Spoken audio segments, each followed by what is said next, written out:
Hi students, today in this video we are going to see structure of operating system. As you know, we have n number of operating systems. There are many types of operating systems are there, and we are going to see the structure for that operating system. As you are seeing, we have 5 important designs in our operating system, and we are going to see structure for that 5 important operating systems, like a monolithic system, layered system, virtual machine, exokernel, and then client server systems. We will see one by one. First one, that is monolithic system. In the beginning we were used this concept monolithic system. The actual general meaning for this word monolithic is single object, single one, that is only monolithic. Here you see the operating system is written as a collection of procedures. That means here in this case we have n number of procedures. For each and every concept we have separate procedures, and at last that procedures are grouped together. All procedures are grouped together. That means for each and every concept we are having separate coding, and that all coding will be grouped together, then that is only called as monolithic. Each of which can call any of other one whenever it need to do. That means there we can establish the communication between the procedures. Between the procedures communications are possible. According to this OS structure, one first compiles all individual procedures. All individual procedures are compiled first, and then later on that individual procedures will be bind together into single object. As I told you already, all procedures are combined together. First we need to compile individually. We need to compile all the procedure individually. After that we need to combine that procedures together as a single object. That single object only called as monolithic system. Here you can see the diagram. So this is the diagram which is used to explain monolithic system. Here at the center you can see many service procedures. Many procedures are there. Each procedures are used for separate purpose, and all that procedures are grouped together as main procedure. Like this we need to combine all the procedures. Then this is only called as monolithic. And here we have a number of drawbacks. Like if any one service fails, it leads to failure of entire system. If any one service fails, it leads to failure of entire system. And to add any new services, the entire operating system need to be modified. Suppose if you want to add any new service, then the entire operating system need to be modified. So like that we have some drawbacks here. So this is only monolithic. So monolithic means single object. In that single object we have n number of procedures. All that n number of procedures are grouped together as a single object. That is only monolithic. Next one is layering operating system. Here we are creating procedures for each type of service. For each type of service we are creating procedures, and we maintaining that procedures as a layer. In each and every layer you can see some kind of procedures, and we can also establish the communication between the layers. That means it can be interacted with each other. You see this diagram. So this is the example of layered operating system. Here you can see 6 layers. Each layer for different services, for supporting different services. For example, layer 1 that is for supporting hardware, and layer 2 that is for supporting CPU scheduling, So like that we have 6 layer, and that 6 layers for supporting different kind of services. Procedures for each type of service are created and maintained as a layer, and that layer can be interacted with each other. So that is only layered operating systems. In previous case we are grouping the procedures together, but here in layered approach we are not grouping the procedures together, but we are maintaining that procedures as layers. For each and every service, that procedures are maintained as a layer. In each and every layer we have different procedures. So that is only the difference between previous case, that is monolithic, and layered operating system. Next one is virtual machine. To understand this concept, you should know one real-time example. I give you one real-time example, then only easily you can understand this concept.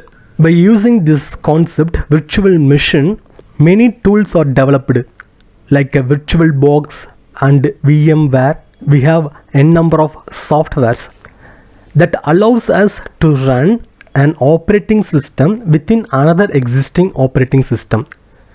Again, I am saying these kind of tools like a VirtualBox or VMware allows us to run an operating system within another existing operating system. So that is the use of this concept, virtual machine. What is that use? By using this virtual machine concept, we can run an OS within another existing OS. So for example, you have one OS, one operating system in your computer, and suppose if you want, you can run n number of another OS within that existing OS. Instead of installing and booting different OS, simply you can run n number of OS by using this concept. So that is the advantage, that is the usage of this concept, virtual machine. For supporting that facility, this virtual machine provides interface that look like an independent hardware to multiple different OSs. To multiple different OSs, this virtual machine provide interface that look like independent hardware. That OS will feel like it has independent hardware. Here you see, each OS believes that it has access to and control over its own CPU, RAM, input output device, hard drives, etc. That means each operating system will feel like it has own input output device, own CPU, own RAM, hard drives, etc. And all these things used for testing the software or testing the operating systems. That means, see, suppose if you are developing one software, you need to check that software whether it is working on all platform or not. Like that we need to check. For that kind of testing, we are using this concept called virtual machines. Simply by using virtual machine, we can check our software in n number of platform. We need not to have separate system with a separate operating system for checking each and every software. Simply by using single system in single computer, we can check our software with multiple operating system. So that is the advantage of, that is the usage of virtual machine. Here you can see the structure of virtual machine. We have single virtual machine manager, but we have n number of virtual machines. This single virtual machine manager is enough to create n number of virtual machine like a VM1, VM2, VM3 and etc. And separate kernels are created for each and every virtual machines. Next one is exokernel operating system. Usually in every operating system you can see high levels of abstractions. High levels of abstractions are there in every operating system. To reduce that high level abstractions, we are using this concept exokernel operating systems. The idea behind exokernel is to force a few abstractions as possible on application developers. That means using only few abstractions is called exokernel operating systems. Using only few abstractions instead of using many high level abstractions, here we are using only few low level abstractions. That is only called as exokernel operating system. Here in this diagram you can see that concept clearly. At the left side we have a normal kernel, but right side we have exokernel, and here right side this red line used to indicate we have direct access to the hardware. We are not using any library functions, any abstractions are not there. All programs will use hardware directly by using exokernel. Direct access is possible there by using exokernel. That is indicated by red color line. So that is only given here. This exokernel used for reducing the high level abstractions. Here you may ask me, what is abstraction? Abstractions means that is nothing but a simplified version of something. Here that is a simplified version of something means that is nothing but some predefined functions. Next one is client server operating system. This client server operating system used for making the communication between client and server. Between the client and server we can establish the communication by using this operating system. That is possible by passing the message passing. So message passing technology is used for making the communication between client and server. To receive a service, one of the client processes constructs a message saying what it wants and send it to the appropriate service. That means the client need to send message to the server based on that client need. That is only given here. The best example of this model is reading article by using internet. Suppose if you want to read article from your computer, means then you will request some server by using the browser, by using the net connection. You will request some server by giving some exact web address. Here you are the client and you are requesting the page from corresponding server. So that is the client server communication. So this is the diagram which is used to illustrate client server communication.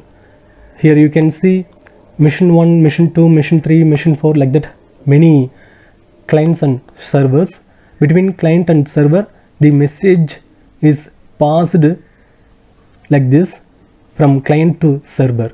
Just a simple diagram to explain the message passing between client and server.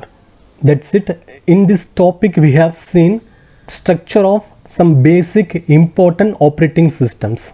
Monolithic means in the beginning we were used this concept, all procedures are grouped together as a single object, that is only monolithic. And then layered system means all procedures are maintained as a layer. In each and every layer you can see separate procedures for separate services, that is only layered system. Then virtual machine, that is used to run one or more operating system within another existing operating system. And then exokernel, that is used to reduce the high level abstractions. Usually in operating system n number of high level abstractions will be there. To reduce that high level abstractions we are using exokernel. And then client server system, at last client server system, that means for client server concept, client server communication, we are using this system, client server system. That's it. Thank you.